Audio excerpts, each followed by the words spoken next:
Good morning class. हम लोग देख रहे थे भारत में यूरोपीय कंपनियों का आगमन, है ना। तो ये उसकी दूसरी क्लास है। अभी तक हम लोगों ने पुर्तगालियों के बारे में पढ़ लिया और डच के बारे में पढ़ लिया। अब आज का हमारा टॉपिक रहेगा अंग्रेज़ के बारे में, डेन के बारे में और फ्रांसीसियों के बारे में, ठीक। और इन तीनों टॉपिक को करने के बाद फिर हम आएंगे प्रीवियस ईयर क्वेश्चन पेपर में। तो चलिए आज क्लास शुरू करते हैं अंग्रेज़ों से, है ना। तो देखते हैं सबसे पहले अंग्रेज़ों के बारे में क्या है। सन 1599 ईस्वी में इंग्लैंड में एक मर्चेंट एडवेंचर नामक दल ने the governor and company of merchants trading into the East Indies की स्थापना की। मतलब ये कि 1599 में इंग्लैंड में कुछ लोगों का एक समूह होता है, एक दल होता है, जिन्होंने एक कंपनी का निर्माण किया या स्थापना की, ठीक है। कालांतर में इसी कंपनी का नाम संक्षिप्त करके ईस्ट इंडिया कंपनी कर दिया गया, ठीक है। सेकंड पॉइंट ये है कि 31 दिसंबर सन 1600 को ब्रिटेन की महारानी एलिजाबेथ प्रथम ने एक रॉयल चार्टर जारी करके इस कंपनी को पूर्व के साथ व्यापार के लिए 15 वर्षों के लिए अधिकार पत्र प्रदान किया था, ठीक है। आगे चलकर 1609 में ब्रिटिश सम्राट जेम्स प्रथम ने कंपनी को अनिश्चितकालीन व्यापार करने का एक अधिकार प्रदान कर दिया, ठीक है।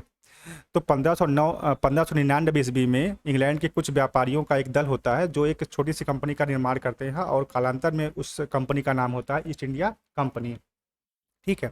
और ये कंपनी क्या करती थी, जो पूर्वी देश होते थे वहाँ से ये व्यापार करती थी, ठीक। तो उसके बाद फिर 31 दिसंबर सन 1600 में ब्रिटेन की जो महारानी थी एलिजाबेथ प्रथम ने, उन्होंने एक चार्टर जारी किया और उस चार्टर के मतलब एक होता है ना, अधिनियम जारी कर दिया, है ना। एक नियम जारी कर दिया और यह बताया कि अब यह कंपनी जो पूर्व के साथ व्यापार के लिए 15 वर्षों के लिए जो इसको अधिकार दे दिया, है ना। आगे चल करके जब ब्रिटेन के सम्राट आते हैं जेम्स प्रथम, तो वो क्या करते हैं कि 1609 में ये जो है इसी कंपनी को अनिश्चितकालीन व्यापार के लिए एक अधिकार प्रदान कर देते हैं, ठीक। तीसरा पॉइंट है कि इस दौरान भारत का बादशाह या भारत का जो सम्राट था वो कौन था, अकबर था। इनका जो कार्यकाल का वो क्या है, 1556 से लेकर 1605 तक का था, ठीक। चौथी बात है कि 1611 में जहांगीर के दरबार में अंग्रेज कप्तान मिडल्टन पहुंचा और व्यापार करने की अनुमति पाने में सफल रहा। जहांगीर ने 1613 में सूरत में अंग्रेजों को अस्थायी कारखाना बनाने की अनुमति प्रदान कर दी। ये सवाल कई बार पूछा जाता है कि 1611 में जहांगीर के दरबार में कौन आता है, तो आता है कप्तान मिडल्टन, ठीक है। और किस उद्देश्य से आता है, व्यापार करने की अनुमति पाने के लिए, है ना।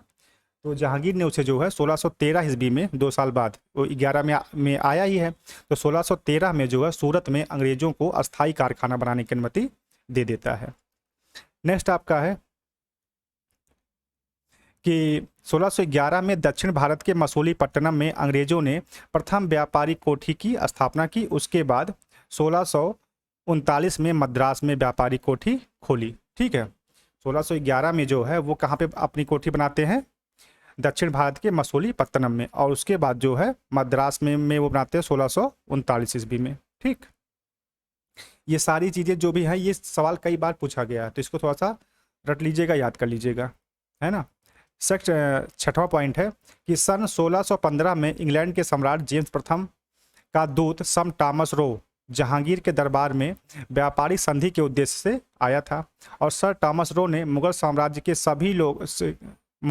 के सभी भागों में व्यापार करने एवं फैक्ट्रियां स्थापित करने का अधिकार पत्र प्राप्त कर लेता है, ठीक है। तो 1615 में कौन आता है, सम्राट जेम्स प्रथम का दूत आता है, सर टॉमस रो आता है, ठीक। और वह भी जो है व्यापार करने के लिए अनुमति प्राप्त कर लेता है। सातवीं बात है कि 1623 तक अंग्रेजों ने सूरत, आगरा, अहमदाबाद, मछलीपट्टनम, है ना, बड़ौच में अपनी व्यापारी कोठियों की स्थापना कर ली थी। और इसके बाद है 1633 में पूर्वी भारत में अंग्रेजों द्वारा स्थापित प्रथम कारखाना उड़ीसा के बालासोर में खोला गया और 1651 में हुगली नगर में व्यापार करने की अनुमति मिल गई, ठीक। तत्पश्चात बंगाल, बिहार, पटना और ढाका में भी कारखाने खोले गए। तो बेसिकली आरओ में जो सवाल आता है वो यहीं से आता है।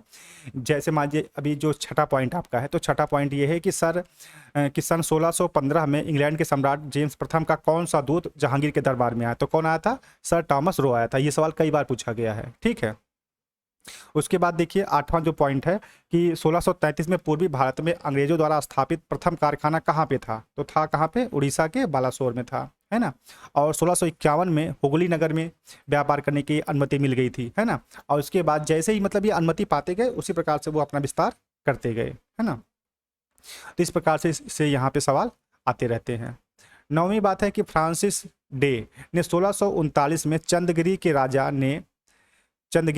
ने मद्रास में एक किलेबंद कोठी बनवाई जिसे फोर्ट सेंट जॉर्ज नाम दिया गया। ठीक है, ये भी सवाल कई बार पूछा गया है कि फ्रांसिस डे ने 1639 में चंदगिरी के राजा ने मद्रास में एक किलेबंद कोठी बनवाई जिसे फोर्ट सेंट जॉर्ज नाम दिया गया। और एक बहुत ही इंपॉर्टेंट पॉइंट है, इसको थोड़ा सा आप लोग IMP कर लीजिएगा कि 10वां पॉइंट, फ्रांसिस डे को ही मद्रास का संस्थापक भी माना जाता है ना। अगला पॉइंट है 1661 में इंग्लैंड के सम्राट चार्ल्स द्वितीय का विवाह पुर्तगाल की राजकुमारी कैथरीन से होने पर चार्ल्स को बम्बई उपहार के रूप में प्राप्त होता है, जिसे उन्होंने 1668 ईस्वी में 10 पाउंड वार्षिक किराए पर ब्रिटिश ईस्ट इंडिया कंपनी को दे दिया, है ना, ये बात। और 12वीं बात है कि बम्बई में अंग्रेज गवर्नर जॉन चाइल्ड ने 1668 में बम्बई और पश्चिमी समुद्र तट के मुगल बंदरगाहों का घेरा डाला तथा मक्का जाने वाले हज यात्रियों को बंदी बनाने का प्रयास किया। फलस्वरूप उसे औरंगजेब ने भारत से निष्कासित करने का आदेश दे दिया था। ये एक बड़ी घटना थी जब औरंगजेब अपने शासनकाल में था। ठीक है, कि अंग्रेज का एक गवर्नर था, उसका नाम था जॉन चाइल्ड, है ना। उसने क्या किया कि 1688 में बम्बई और पश्चिमी समुद्र तट के मुगल बंदरगाहों को घेर डाला, है ना, और अपने कब्जे में ले लिया तथा अब जो लोग मक्का उस रास्ते से जा रहे थे या हज करने जा रहे थे उसको उन्होंने क्या कर लिया, बंदी बना लिया। तो जब ये खबर औरंगजेब को पता चलती है तब औरंगजेब ने क्या किया, अंग्रेजों को भारत से निष्कासित करने का आदेश जारी कर दिया। ठीक, नेक्स्ट आपका है कि कासिम बाजार की फैक्ट्री प्रमुख जॉब चारनाक ने अंग्रेजों के व्यापार केंद्र के लिए हुगली के स्थान पर सुतानुती अथवा सुतनौती, कलकत्ता के एक स्थल है, को चुना और इस तरह 1690 में उसने अंग्रेज बस्ती के रूप में कलकत्ता की स्थापना की। यह सवाल कई बार पूछा गया कि कलकत्ता की स्थापना किसने की थी, तो किसने की थी, जॉब चारनाक ने की थी। कब की थी, 1690 में, है ना। ये सवाल कई बार पूछा गया है कलकत्ता वाली। नेक्स्ट आपका है कि कलकत्ता को अंग्रेजों ने 1700 में पहला प्रेसिडेंसी नगर घोषित किया। कलकत्ता 1774 से और 1911 तक ब्रिटिश भारत की राजधानी बना रहा। ठीक है, ये सवाल भी कई बार पूछा गया है कि कलकत्ता जो है कब से कब तक ब्रिटिश भारत की राजधानी बनी रही, तो इसका सही जवाब क्या होगा, 1774 से 1911 तक, है ना। तो इतनी बात हुई हमारे जो अंग्रेज व्यापारी भारत में आए थे। अब व्यापार करने के उद्देश्य से आए थे, उनका जो उनकी व्यापारिक गतिविधि थी उसका सिर्फ यहाँ पे उल्लेख है। अभी आगे जो इनके बारे में घटनाएं हैं वो अभी हम नेक्स्ट चैप्टर में उसको पढ़ेंगे। ठीक है, अभी सिर्फ हम इतना पढ़ रहे हैं कि भारत में यूरोपीय किस प्रकार से आए थे, तो उसमें अंग्रेज किस प्रकार से आए थे और उन्होंने कहाँ का अपनी फैक्ट्रियाँ स्थापित की थी। ठीक है, बाकी अंग्रेजों के बारे में हम अगले चैप्टर में देखेंगे। नेक्स्ट आपका है डेनिस या डेन, है ना। तो ये बहुत छोटी सी बात इन 3 पॉइंट में खत्म हो जा रहा है। इनका जो पहला है कि अंग्रेजों के बाद 1616 में डेन भारत आए। पहले अंग्रेज आ चुके थे, उसके बाद जो कौन आ रहा है, डेन आ रहे हैं। डेनिसों ने 1620 में ट्रैकोबार तथा 1676 में सेरामपुर बंगाल में अपनी फैक्ट्रियां स्थापित की। ये भारत में अपनी स्थिति मजबूत करने में असफल रही और 1745 तक अपनी सारी फैक्ट्रियां अंग्रेजों को बेच करके ये वापस चले जाते हैं। ठीक, ये थोड़ी सी बात थी डेन के बारे में। नेक्स्ट आपकी बात आती है फ्रांसीसी। तो फ्रांसीसी के बारे में देखते हैं। इसमें पहला पॉइंट है कि फ्रांस के सम्राट लुई 14वें के मंत्री काल्बर्ट द्वारा 1664 में फ्रेंच ईस्ट इंडिया कंपनी की स्थापना हुई, जिसे कैंपेन फ्रैंकेस देश इंडिस ओरिएंटलेस कहा गया। ठीक है, ये सवाल कई बार पूछा गया है कि फ्रेंच ईस्ट इंडिया कंपनी की स्थापना किसके द्वारा हो रही है, तो वो हो रही है फ्रांस के जो सम्राट थे लुई 14वें, उनके मंत्री काल्बर्ट द्वारा। अभी जब हम प्रीवियस ईयर करवाएंगे तो उसमें आपको सारी चीज़ें देखने को मिलेंगी, है ना। चलिए, दूसरी बात है कि 1667 में फ्रैंकोइस कैरो के नेतृत्व में एक अभियान दल भारत के लिए रवाना होता है, जिसने 1668 में सूरत में अपने पहले का व्यापारी कारखाने की स्थापना की, है ना। 1667 में फ्रैंकोइस कैरो के नेतृत्व में एक दल है जो भारत आता है, और उसने जो है 1668 में, एक साल बाद, सूरत में अपने पहले व्यापारी कारखाने की स्थापना की, है ना। नेक्स्ट आपका है कि गोलकुंडा के सुल्तान ने एक अधिकार पत्र प्राप्त किया और 1669 में मसूलीपट्टनम में दूसरी फ्रांसीसी कोठी स्थापित कर ली। ठीक। चौथी बात है कि 1673 में कंपनी के निदेशक फ्रैंको मार्टिन ने बलिकोंडापुरम के सूबेदार शेर खान लोदी से कुछ गांव प्राप्त किए, जिसे कालांतर में पांडिचेरी के नाम से जाना जाता है। ये थोड़ा सा इंपॉर्टेंट, इसको जानिए रहिए। पांडिचेरी में फ्रांसीसियों द्वारा फोर्ट लुई नामक एक किला भी बनवाया गया। ठीक है। तो 1673 की घटना है जब कंपनी के निदेशक फ्रैंको मार्टिन ने बलिकोंडापुरम के सूबेदार एक हैं, उनका नाम है शेर खान लोदी, उनसे कुछ गांव प्राप्त करते हैं, और इसी गांव का जो समूह है, जो एरिया होता है, उसी को उन्होंने नाम दे दिया पांडिचेरी का। ठीक है। और वहाँ पर जो फ्रांसीसियों ने एक दुर्ग बनवाया या एक किला बनवाया, उसका नाम क्या रखा? फोर्ट लुई नाम रखा। ठीक। चलिए नेक्स्ट आपका पांचवा पॉइंट कि फ्रांसीसियों द्वारा 1721 में मॉरिशस, 1725 में मालाबार में स्थित माहे, 1725 में मालाबार स्थित माहे, और 1739 में कारिकल पर अधिकार कर लिया। ठीक है। चलिए छठवां पॉइंट है कि फ्रांसीसी गवर्नर डुप्ले ने भारतीय राज्यों में हस्तक्षेप किया और फ्रांसीसी शक्ति का विस्तार किया। ये बहुत इंपॉर्टेंट पॉइंट है। परिणाम स्वरूप अंग्रेजों और फ्रांसीसियों के बीच 3 युद्ध हुए, जिसे हम कर्नाटक युद्ध के नाम से जानते हैं। ठीक है। इन युद्धों में अंततः अंग्रेज विजयी हुए, जिसे हम आगे देखेंगे। ठीक है।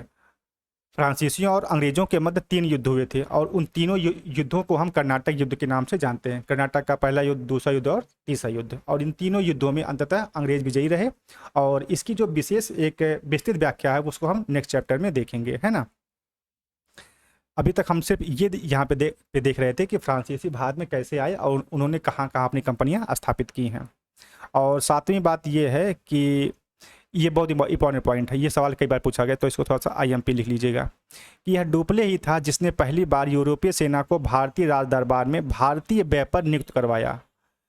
यूरोप की सेना है, और उसको जो है ये भारतीय राज दरबारों में क्या करवा रहा है? नियुक्त करवा रहा। और किसके व्यय पे? भारतीय व्यय पर नियुक्त करवा रहा है। तथा जिसने पहली बार यूरोपीय हितों के लिए भारतीय राजनीति में हस्तक्षेप किया तथा भारत में यूरोपीय साम्राज्य की नींव रखी। तो भारत में यूरोपीय साम्राज्य की नींव रखने वाला कौन था? डुप्ले था, है ना, अगर फ्रांसीसी की बात करें तो। ठीक। अब इसके बाद अगला पॉइंट है, अब कुछ और भी तथ्य था, उसको भी जान लेते हैं। जैसे पहला है कि पुर्तगाली यात्री वास्को डी गामा ने भारत की खोज की थी। स्पेन का यात्री था कोलंबस, उसने अमेरिका की खोज की थी। ब्रिटेन के कैप्टन कुक ने ऑस्ट्रेलिया की खोज की थी, और हॉलैंड के तस्मान ने वान डीमंस लैंड, यानी कि जो आज का तस्मानिया है, उसकी, और साथ में न्यूजीलैंड की खोज की थी। ठीक। नेक्स्ट पॉइंट, यहाँ से सवाल कई बार पूछा गया है कि यूरोप वासियों को सर्वोत्तम सोरा और अफीम बिहार से प्राप्त होता था। सोरा और अफीम कहाँ से प्राप्त होता था? बिहार। और ये इसी सवाल को कई बार घुमा घुमा के पूछा गया है कि यूरोप वासियों के लिए बिहार किस लिए फेमस था? तो किसके लिए था? अफीम के लिए था, है ना। और तीसरी बात है कि अंग्रेजी शासनकाल में बिहार अफीम उत्पादन के लिए प्रसिद्ध था। और लास्ट है कि भारत में यूरोपीय शक्तियों के आगमन का क्रम क्या है? तो जान लीजिए। सबसे पहले कौन आया था? पुर्तगीज मतलब पुर्तगाली, उसके बाद डच, उसके बाद अंग्रेज, फिर डेन आए, फिर फ्रांसीसी आए। और इसके बाद कुछ कंपनियां हैं और उनके स्थापना वर्ष लिखे हुए हैं, तो इसको भी जान लीजिए। कई बार अगर पूछना है तो पूछ लेता है, कोई बहुत इंपॉर्टेंट नहीं, लेकिन हाँ एक दो बार सवाल आया हुआ है। पहला आपका है इस्तादो द इंडिया, अभी हमने ऊपर पढ़ाया था आपको, वही कौन सी कंपनी थी? पुर्तगीज कंपनी, मतलब पुर्तगाली कंपनी थी। इसकी स्थापना कब हुई थी? 1498 में। सेकंड आपका है वेरिंग दे ओस्ट इंडियस कंपनी, यानी कि डच ईस्ट इंडिया कंपनी। इसकी स्थापना कब हुई थी? 1602 ईस्वी में। और तीसरी बात है the governor and company of merchants of trading. इसकी स्थापना कब हुई थी? 1600 ईस्वी में। चौथी है Dane East India Company into the East Indies, यानी कि अंग्रेजी ईस्ट इंडिया कंपनी, है ना, या ब्रिटिश ईस्ट इंडिया कंपनी। इसकी स्थापना कब हुई थी? 1616 में। और उसके बाद है कंपनी देश इंडेस ओरिएंटलिस, ठीक है, इसकी स्थापना कब हुई थी? 1664 में। तो इस तरह से हमारा ये जो टॉपिक है ये पूरा होता है, ठीक है, यूरोपियों का भारत में आगमन। आगे कुछ जानकारी आपको देनी थी कि आर ओ के लिए हमारा बैच चल रहा है, जिसमें सामान्य अध्ययन और प्लस हिंदी का पूरा बैच कंप्लीट करवाया जाता है। यह एक ऑनलाइन फाउंडेशन बैच है जिसमें प्रीलिम्स और मेंस दोनों कवर होगा, है ना। ये बैच हमारा 2 जुलाई से चल रहा है। रही बात फीस की, तो फीस में 50% की छूट है। और अगर आप कोई जानकारी करना चाहते हैं तो ये जो नीचे नंबर दिया गया है 8318187162 और 7275151554, 8318187162 और 7275151545, इस पर आप कॉल करके संपर्क कर सकते हैं, ठीक। तो इस प्रकार से हमारा ये चैप्टर ख़त्म होता है। अब सिर्फ एक बात बचती है और वो है प्रीवियस ईयर क्वेश्चन पेपर।